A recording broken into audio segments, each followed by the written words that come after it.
565, presenting to you Hattu Neralu or 10 Neralus.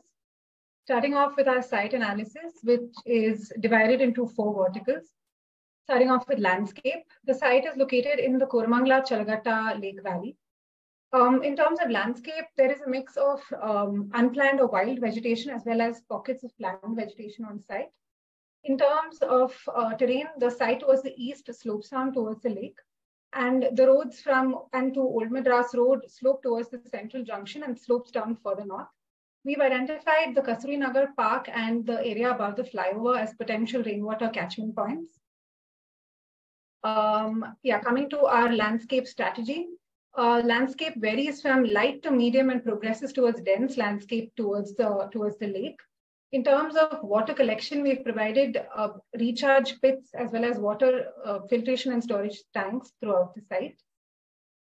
Talking about culture, the site is nestled in a primarily mixed-use land.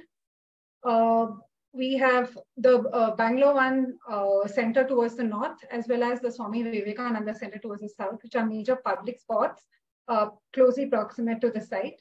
In terms of stakeholders, we have 2 broad categories: global stakeholders, which are any kind of public passing through our site by foot or by road. And in terms of local stakeholders, the residents from the nearby localities and neighborhoods visiting the site.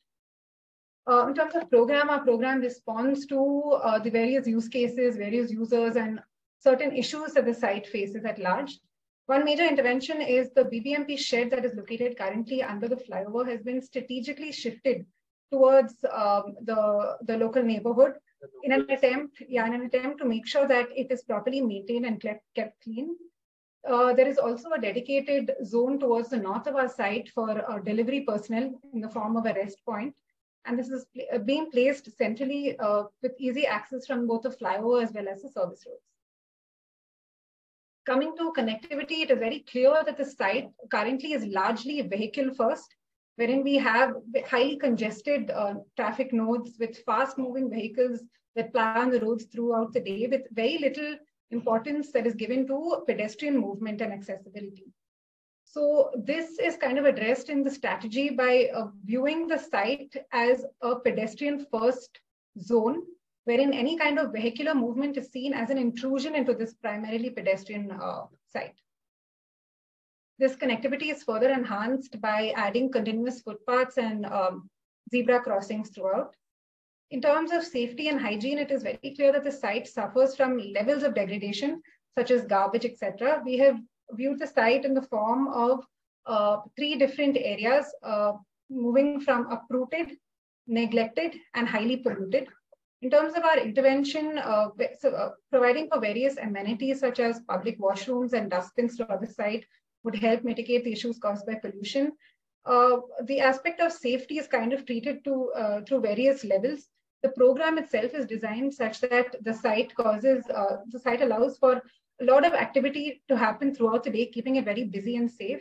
Various design elements have also been added to ensure that it is well lit. Coming to our concept, our design mainly stemmed from the existing columns on site, which helps create nulus or threads that ties together the various spaces. These then go on to form Neralus or bays, which are surfaces for building our various site level programs.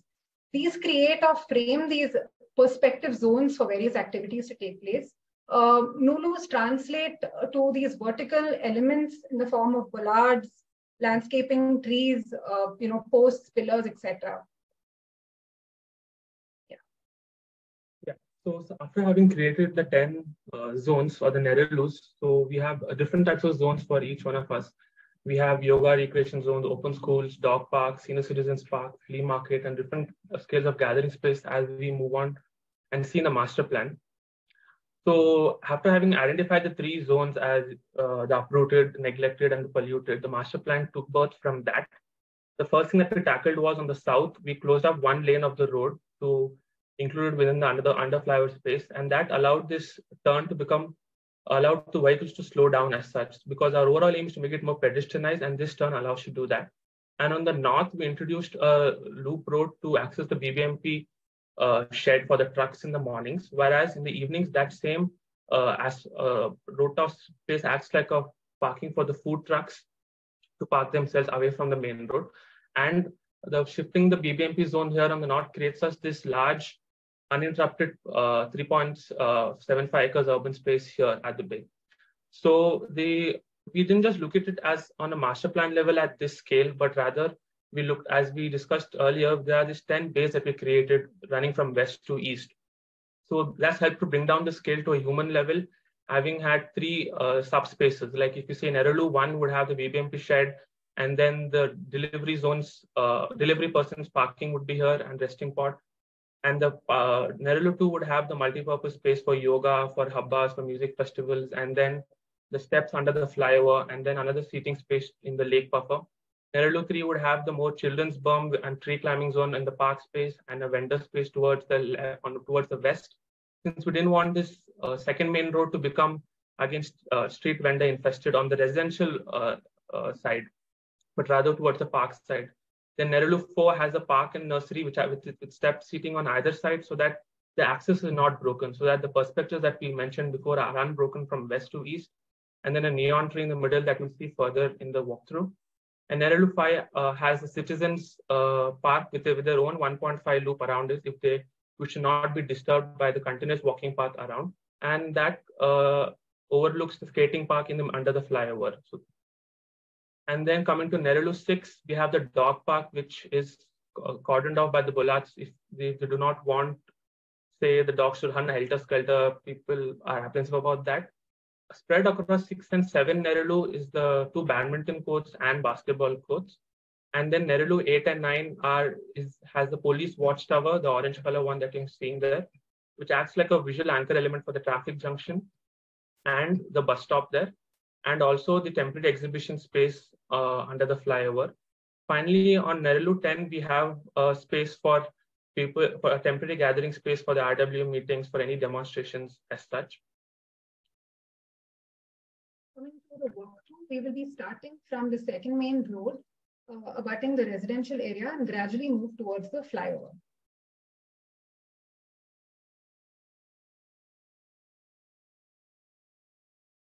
So starting off with Neralu number 2, this is for yoga, recreation, and hubba area. This is Neralu 3, which is a children's zone. Neralu 4 has a plant care and OET area with pods for areas like daily dump. This is Neralu 5, which is a senior citizen zone overlooking the skate park. Neralu 6, which is the dog park. Neralu 7 and 8 comprises of the bus stop as well as the police watchtower area.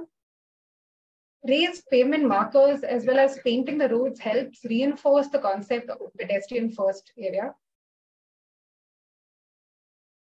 Slowly moving on to the children's area under the flyover. This is a children's art display as well as Wi-Fi enabled neon tree zone. This would be the children's skating area. We've clad the columns with these Channapatna inspired FRP moldings to respond to the sharp edges of the columns as existing on site. Thank you.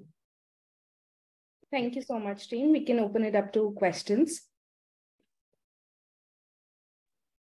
Ankit, would you like to begin? Can I go ahead? Yes, please go ahead, Raji. Yeah, I mean, it's nice that individually the elements have been brought in, but the fact that you started your whole conversation saying that it is talking about Neralu and using those lines cutting across using columns as references, the way I envisioned that was, I mean, you also start with another slide of landscape, you know, the way it's distributed from light to dense landscape, right? And the fact that you're talking about Neralu as a concept, I somehow was trying to vision this more as using landscape as a medium to sort of have a seamless flow from left to right, and how are you defining those lines in order to treat your spaces using shade and landscape as strength.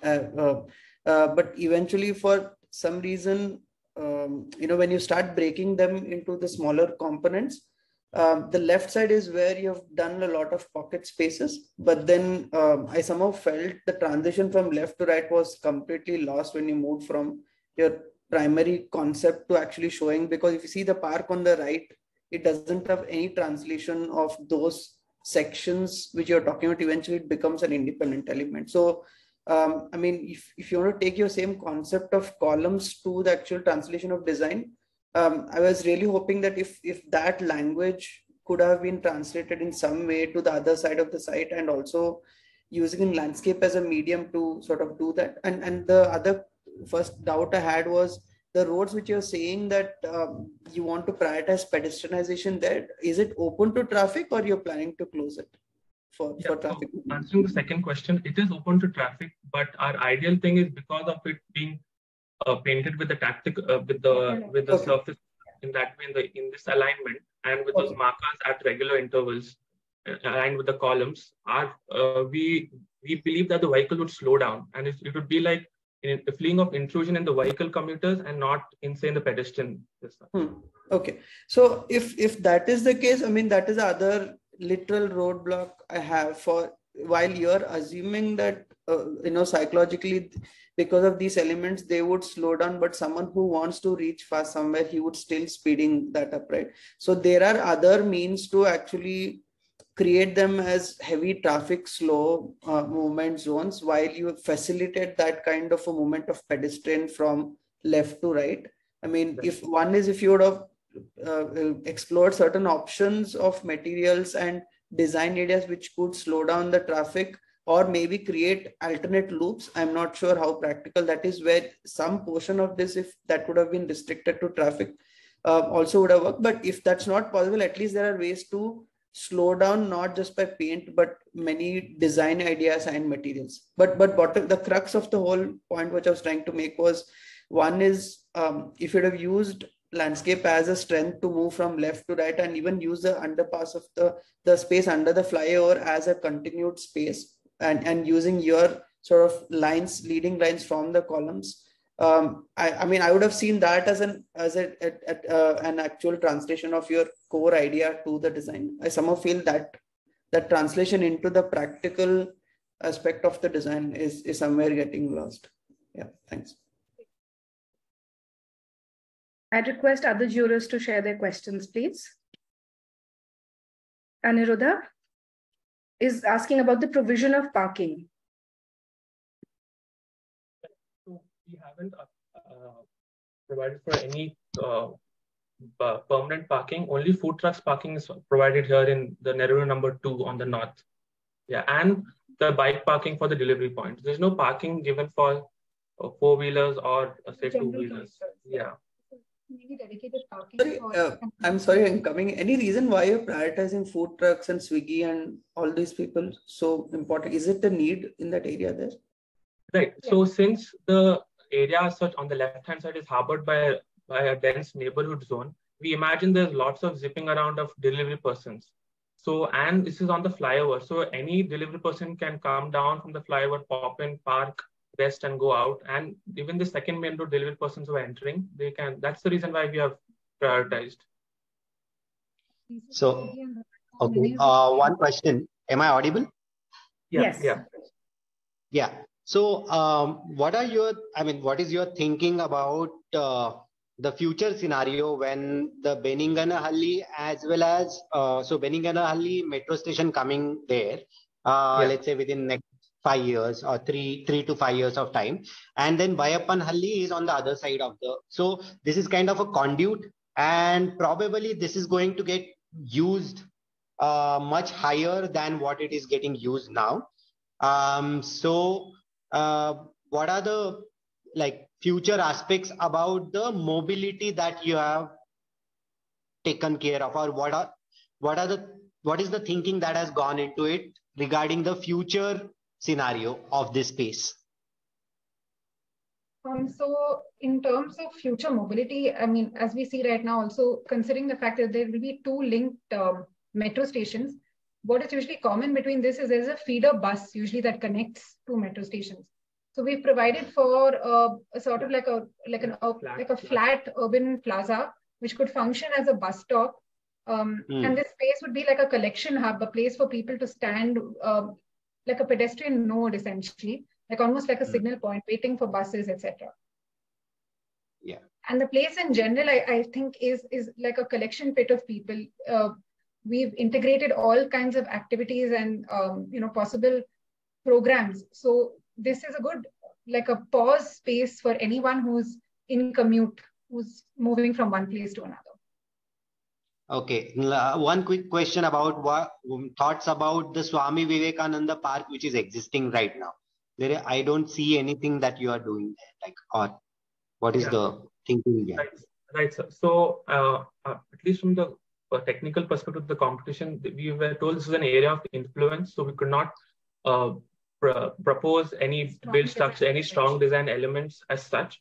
We have only extended the painted road surface until there. We haven't really proposed anything since our side boundary ended, unfortunately, here along the second main road. Okay. Yeah. Thank you. Thank you.